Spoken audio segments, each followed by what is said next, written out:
সংঘাতবিহীন স্থানীয় সরকার নির্বাচন আয়োজন করতে চায় কমিশন। সে লক্ষ্যে রাজনৈতিক দলগুলোর সহযোগিতা চাইলেন প্রধান নির্বাচন কমিশনার এম নাসির উদ্দিন আহমেদ।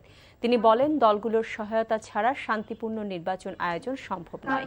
রাজধানীর আগারগাঁও নির্বাচন কমিশন সচিবালয়ে RFEDর নতুন কমিটি ও বিদায়ী কমিটির সম্বর্ধনা অনুষ্ঠানে এসব কথা বলেন সিএসি।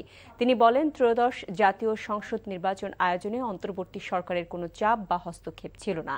আসন্ন উপজেলা সিটি কর্পোরেশন নির্বাচন যেন অবাধ ও সুষ্ঠু হয় সে ব্যাপারে কাজ চলছে বলেও জানান প্রধান নির্বাচন কমিশনার।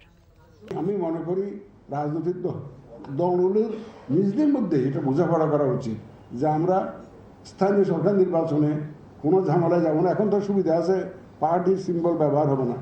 পার্টি সিম্বল ব্যবহার না হলেও কিন্তু আমরা প্রেসে দেখছি যে বিভিন্ন দল থেকে অলরেডি মনোনয়নের ঘোষণা দিচ্ছে। এইটা আমার জন্য আবার চিন্তার ভাঁজ পড়েছে আমার কপালে। একটা ইলেকশন ভালো হলো it does not mean election in Bangladesh is always good.